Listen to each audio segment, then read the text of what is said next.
Bună ziua! Astăzi o să facem un video.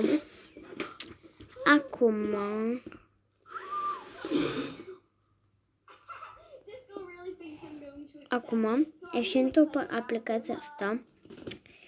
Acum intrăm pe jocul ăsta.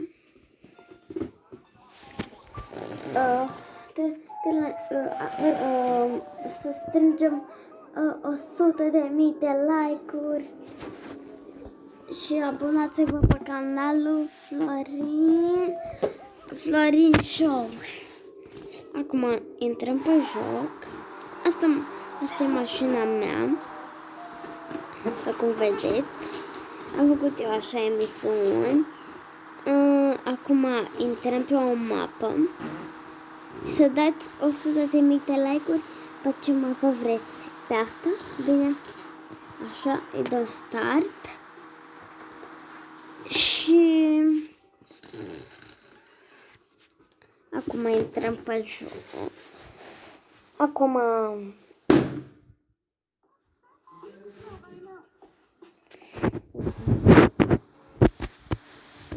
mergem.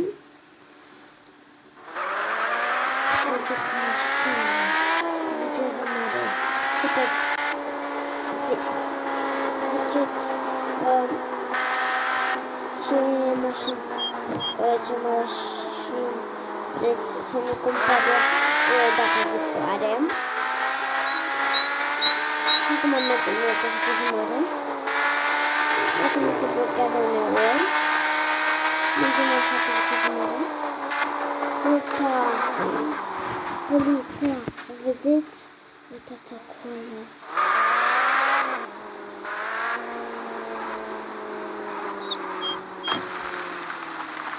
Hai să plecăm repede.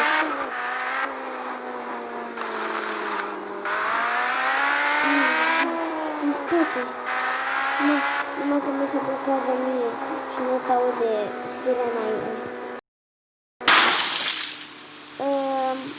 Să nu uitați să dați like, să subscribe, să vă abonați și pa, pa! Acum ieșim pe joc și intrăm pe